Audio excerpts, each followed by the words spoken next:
할렐루야, 살아계신 하나님께서 이 시간도 우리와 함께 하심을 믿습니다.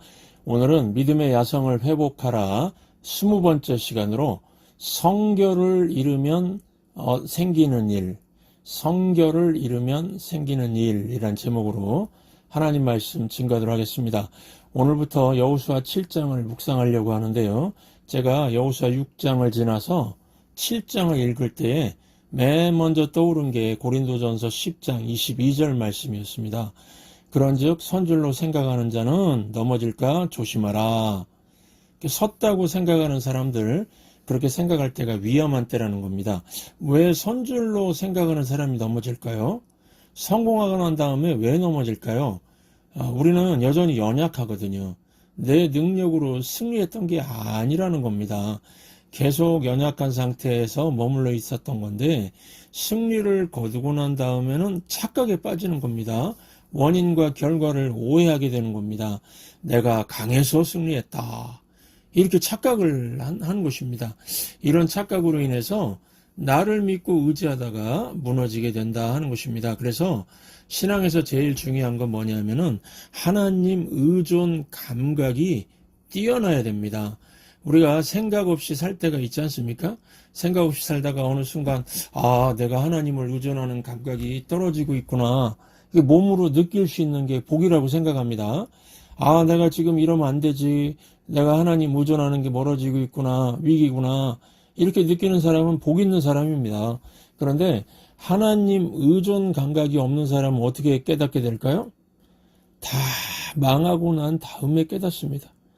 내가 하나님 의존하지 않아서 쫄딱 망했구나.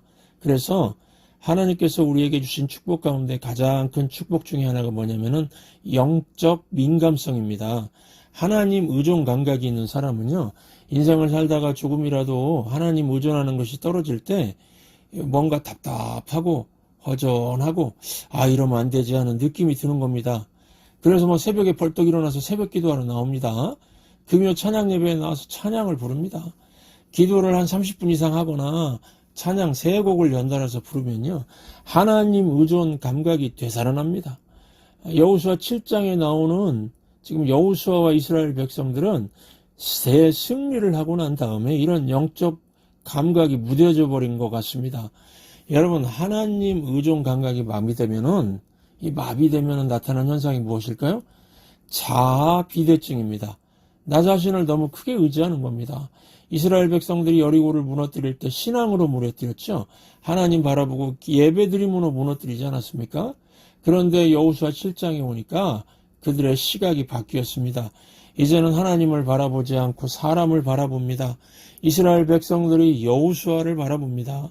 여호수아도 자신을 바라봅니다. 그리고 환경을 바라봅니다. 7장에서 등장하는 이 아이성은 한국말로 진짜 아이같이 작거든요. 소수로도 나가 싸우면 승리할 수 있다고 착각합니다.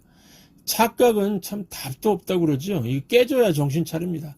여리고성을 무너뜨릴 때 이스라엘이 다수여서 이겼습니까? 아닙니다. 하나님 바라보고 승리한 거 아닙니까? 그런데 승리 후에 하나님 의존 감각이 사라지니까 자아가 커지고 하나님이 작아져 버렸다는 것입니다.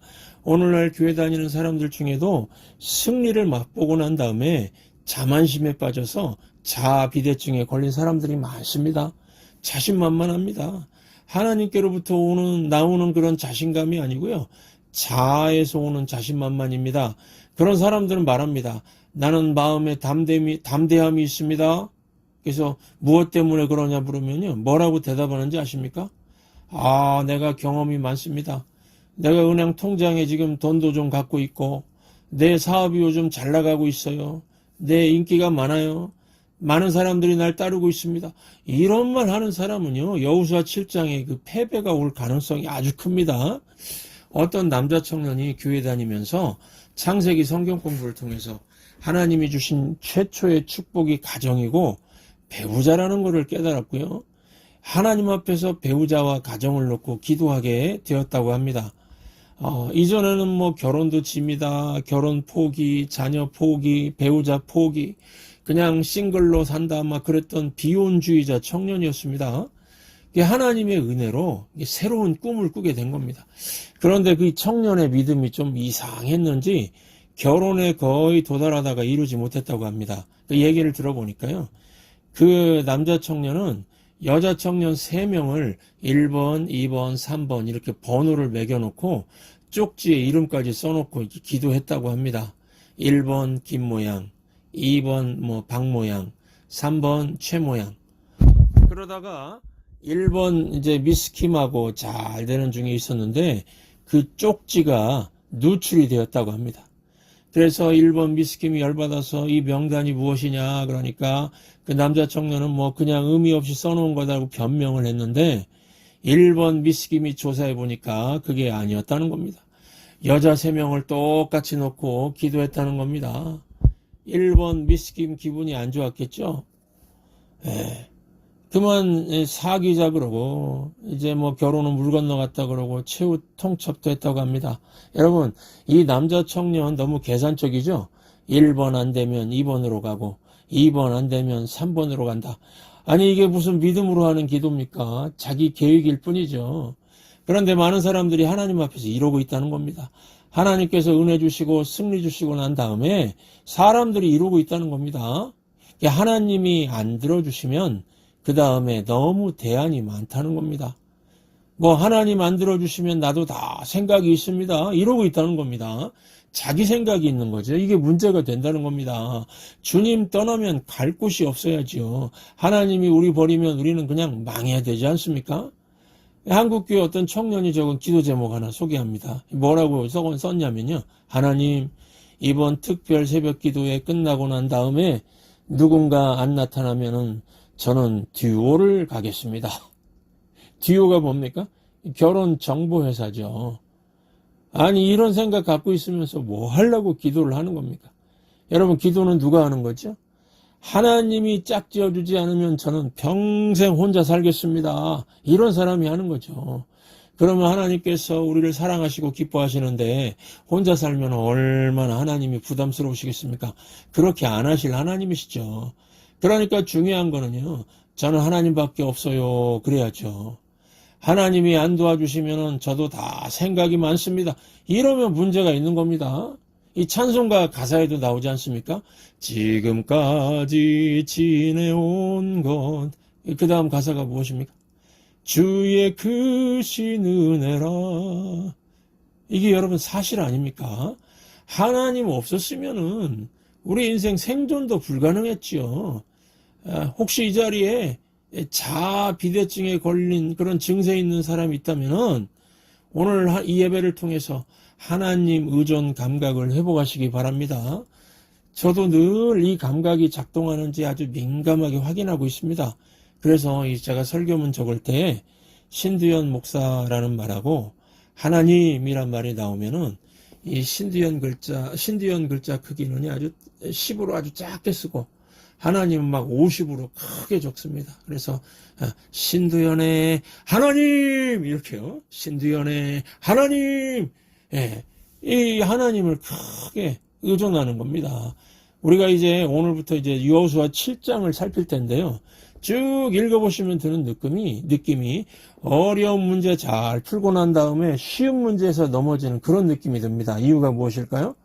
승리 후에 자아비대증에 걸린 겁니다. 앞장의 여리고성의 승리의 비결은 무기가 아니고 전략이 아니었습니다. 하나님의 힘으로 이긴 거죠. 네가 내 앞에서 올바른 모습으로 서 있으면은 내가 너의 힘이 되어줄게. 내가 너의 전부가 되어줄게. 하나님께서 하나님의 힘으로 이기게 하신다는 이거를 가르쳐 주신 겁니다. 그러면 여호와 앞에 어떻게 서 있으라고 하셨습니까? 2가지입니다. 여호와 앞에서 성결하라. 여호와 앞에 순종하라. 여호와 앞에 성결하고 여호와 앞에 순종하기만 하면 기적이 일어나고 불가능한 일들이 가능해지고 또 승리를 하게 될 것을 가르쳐 주신 겁니다. 그런데 여호수아 7장의 내용은 어떻습니까? 정반대입니다. 큰 패배를 맛보게 되었습니다. 성결과 순종의 반대로 행하니까 처참한 패배를 맛보게 되었다는 것입니다. 박살나게 되었다는 겁니다. 그래서 패배의 원인 2가지를 좀 집중적으로 살펴보려고 합니다. 오늘은 성결하지 않으면은 어떤 일이 벌어지는지 살피고 다음 주일에는 불순종하면은 어떤 일이 벌어지는지 살피도록 하겠습니다. 첫째, 성결을 이루면 어떤 일이 벌어질까요? 1절 함께 읽겠습니다. 이스라엘 자손들이 온전히 바친 물건으로 말미암아 범죄하였으니 이는 유다지파 세라의 증손 삽디의 손자 갈미의 아들 아간이 온전히 바친 물건을 가졌음이라. 여호와께서 이스라엘 자손들에게 진노하시니라. 여기 온전히 바친 물건, 이거는 하나님께 다 바쳐진 물건입니다. 성경은 초태생, 첫 번째는 하나님께 바치는 것으로 말합니다. 첫 번째 승리였기 때문에 하나님의 것이다. 손대지 말라 이렇게 명령했습니다. 그런데 아간이라는 사람 마음에 욕심이 들어왔습니다. 아주 더러운 욕심입니다. 야고보서 1장 15절 보시면은 욕심이 잉태한 즉 죄를 낳고 죄가 장성한 즉 사망을 낳느니라 라고 했습니다. 그러니까 욕심은 아주 더러운 욕심입니다. 이 더러운 욕심의 결과가 무섭지요? 사망입니다. 오늘 말씀 보시면 이 아간의 조상을 4대나 설명을 하고 있습니다. 이 집안이 뿌리 깊은 가문이고 명망 있는 가문이라는 겁니다. 세라 그러는 순간에 주변 사람들이 훌륭하신 분 다 아는 겁니다. 삽디, 갈미 다 훌륭한 사람들이라는 겁니다. 그런 좋은 집안의 자손이 아간입니다. 거기다가 이스라엘 12지파 가운데 제일 강한 지파가 어디입니까? 유다지파. 유다지파에 소속된 명망 있는 가문이라는 겁니다. 그래서 집안 사람들 이름을 다 들먹이면서 아니 어째 그런 집에서 이런 일이 어째 이런 일이 이런 뉘앙스가 있는 겁니다. 그래서 여러분 우리는 혈통 너무 믿으면 안 됩니다. 좋은 집안에서도 나쁜 사람 나옵니다. 좋은 집안에서도 다 범죄할 수 있다는 겁니다. 우리가 그런 존재라는 겁니다. 또 1절을 보시면요. 이 머릿속에 질문 하나가 생길 겁니다. 우리 다시 한번 읽어보겠습니다. 이스라엘 자손들이 온전히 바친 물건으로 말미암아 범죄하였으니 이는 유다지파 세라의 증손 삽디의 손자 갈미의 아들 아간이 온전히 바친 물건을 가졌음이라. 여호와께서 이스라엘 자손에게 진노하시니라. 질문 드립니다. 아간이란 개인이 범죄했는데 이스라엘 자손이 범죄했다고 하죠? 하나님께서 전체 공동체의 범죄처럼 간주하고 진노하셨다고 하지 않습니까? 개인의 범죄를 공동체의 범죄인 양 이렇게 묘사한 이유가 무엇일까요? 여기서 이 교회의 중요성이 나옵니다. 한 사람이 전체에 영향을 미치면은 전체가 하나와 연결이 되어 있다는 겁니다. 예를 들어서 이 쇠사슬이 고리로 연결되어 있는데 이 쇠사슬이 12개의 고리가 걸려있는 그 쇠사슬이라고 한번 생각해 보시기 바랍니다. 하나의 고리마다 10톤 정도를 감당할 수 있는 강도가 있습니다. 그런데 그 중에 하나의 고리가 부실하게 만들어져서 1톤밖에 감당을 못합니다. 한 개의 고리는 1톤의 강도를 감당하고 다른 11개 고리는 각각 10톤씩 감당하고요. 이렇게 12개가 달려있는 그 쇠사슬 그러면 전체의 힘은 얼마일까요? 1톤입니다. 이 쇠고리는 다 끊어지지 않아도 약한 고리 한 개만 끊어져도 다 끊어져 버리는 거죠. 그러니까 제일 약한 게 공동체의 그 세기, 강도라는 겁니다. 마찬가지로 아간 한 개인의 더러움이지만 이스라엘 공동체와 아간이 연결되어 있으니까 이스라엘 공동체가 그렇게 더럽다는 겁니다. 그러니까 제일 악하고 더러운 게 그 공동체의 강도라는 겁니다. 그러므로 우리 천성교회 전체가 강해지기 위해서 필요한 게 무엇입니까? 다 같이 강해져야 됩니다. 개인적으로 내가 그 약한 고리가 되지 않도록 굳건한 믿음을 갖기 위해서 함께 예배드리고 같이 뜨거워져야 됩니다. 그래서 이 모이는 게 참 중요합니다. 우리가 홀로 떨어져 있으면요, 아간이 될 수가 있습니다. 홀로 떨어져서 믿음이 약하고 자꾸만 욕심으로 더러워지면은 아간 될 수 있다는 겁니다. 그래서 우리가 예배하러 모일 때 우리 주변을 돌아봐야 되겠습니다. 누가 예배에 오지 않았나 확인하고서 연락을 해줘야 됩니다. 연락 전화해가지고 오라고요. 예배 참석하자고요. 약한 고리가 누구일까 우리가 돌아보고 챙겨야 됩니다. 우리 교회에 약한 고리가 한 개도 없게 하소서. 서로 격려하고 말씀의 은혜를 나누면서 함께 강해져야 된다는 겁니다. 그러면은 여러분 뭐가 강해져야 될까요? 우리의 강함이란 게 뭐 알통 기르는 것도 아니고 무기 기르는 것도 아니고 깨끗해지는 겁니다. 우리가 깨끗하면 힘은 하나님께 있는 겁니다. 왜 우리 교회에 우리 삶에 하나님의 힘이 역사를 못할까요? 우리의 더러움 때문입니다. 시기, 질투, 미움, 원망 뭐 이런 게 더러움이죠. 여러분, 주님은 더러움 가운데 공존할 수 없기 때문에 은혜의 역사가 나타나지 않는 겁니다. 마음이 청결한 자는 복이 있나니, 그 다음이 무엇입니까? 하나님을 볼 것이며, 하나님을 본다는 게 무엇입니까? 임재입니다. 하나님이 같이 있는 겁니다. 하나님께서는 청결한 자와 함께 한다는 것입니다. 더러움은 하나님을 올 수가 없게 만듭니다. 그래서 더러움을 제거하기 위해서 하는 것이 무엇입니까? 회개입니다. 하나님께서 회개할 기회를 주십니다. 여호수아 7장 16, 18절, 16절부터 18절 함께 읽겠습니다. 이에 여호수아가 아침 일찍 일어나서 이스라엘을 그의 지파대로 가까이 나오게 하였더니 유다 지파가 뽑혔고, 유다 족속을 가까이 나오게 하였더니 세라 족속이 뽑혔고, 세라 족속의 각 남자를 가까이 나오게 하였더니 삽디가 뽑혔고, 삽디의 가족 각 남자를 가까이 나오게 하였더니 유다 지파 세라의 증손이요 삽디의 손자요 갈미의 아들인 아간이 뽑혔더라. 그러니까 아간의 더러운 범죄 후에 하나님께서 회개를 할 기회를 주셨다는 거죠. 제비 뽑아서 하나씩 하나씩 줄여나갑니다. 이게 회개할 기회를 주시는 겁니다. 그래서 하나님 앞에 우리가 한 번에 깨지는 게 아닙니다. 돌아오길 원하시는 겁니다. 그래서 12지파 가운데 제비를 뽑으니까 어디가 나왔습니까? 유다 지파입니다. 그러면은 정신 차려야죠. 아, 하나님이 아시는구나. 12분의 1인데 12지파, 유다 지파 이걸 정확히 아시는구나. 또 제비 뽑았더니 세라가 나왔습니다. 아, 우리 집안이네. 그 다음에 제비 뽑았더니 삽디입니다. 이쯤이면은 돌아와야 되지 않습니까? 그 다음에 갈미다. 아, 내 아버지네. 그 다음에 아간 너다. 이런 거죠. 4번 정도의 기회를 주지 않았습니까? 아간에게 회개하라고 기회 주신 거죠. 더러운 양심을 회개하면은 청결하게 해 주시겠다는 겁니다. 여러분, 제가 이 아간의 스토리를 읽으면서 처음에는 마음이 좀 불편했습니다. 왜 그러냐면요. 만약에 이런 식으로 뭐 돈을 좀 훔쳤다 그래가지고 죽는다 그러면은 저는 목회를 못하게 될 것입니다. 여기 여러분들 다 죽고 없을 거거든요. 아마 저부터 먼저 죽었을 겁니다. 그렇지 않습니까? 하나님 앞에 의인은 없나니 하나도 없고 다 죄인인데요. 모든 사람이 죄를 범하였음에 죄의 싹은 사망이요 하나님의 영광에 이르지 못한다고 하지 않았습니까? 그래서 제가 이 아간의 스토리를 이게 핵심이 뭘까? 이거를 파헤쳐 보니까요. 놀라운 진리를 발견하게 되었습니다. 여호수아 7장 25절부터 26절 함께 읽겠습니다. 여호수아가 이르되 네가 어찌하여 우리를 괴롭게 하였느냐? 여호와께서 오늘 너를 괴롭게 하시리라 하니 온 이스라엘이 그를 돌로 치고 물건들도 돌로 치고 불사르고 그 위에 돌무더기를 크게 쌓았더니 오늘까지 있더라.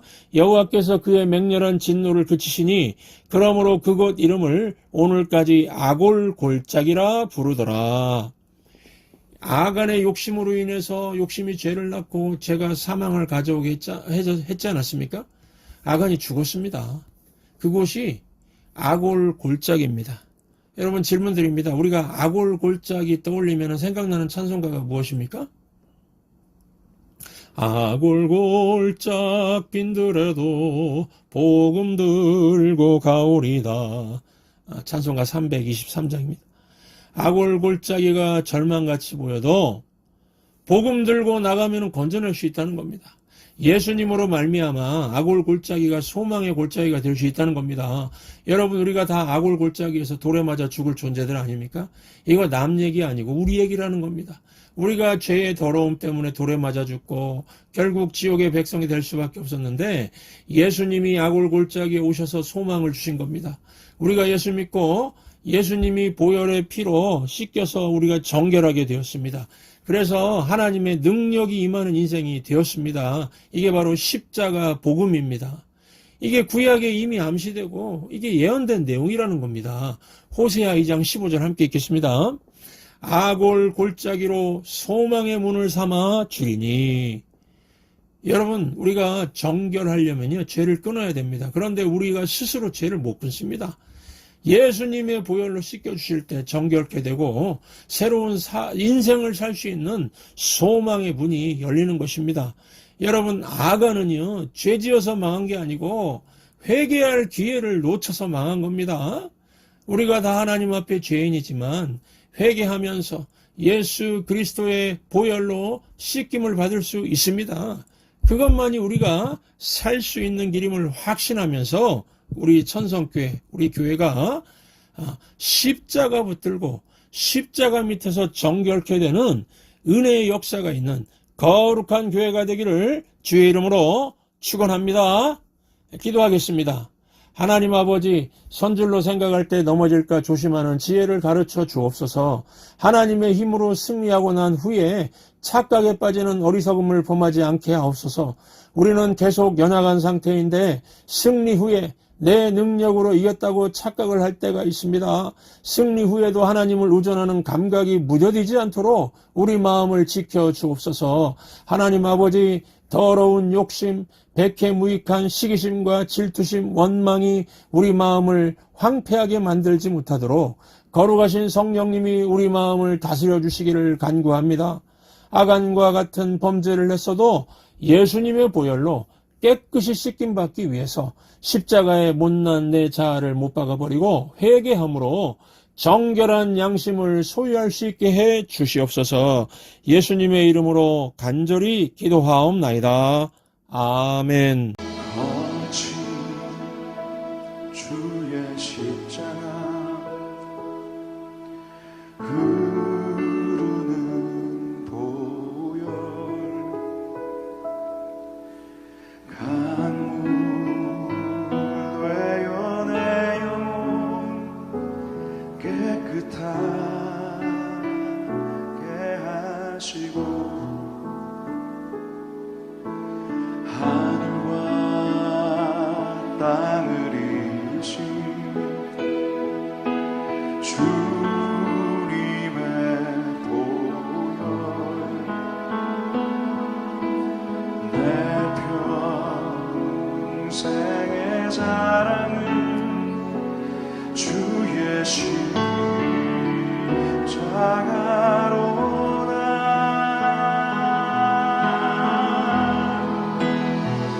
주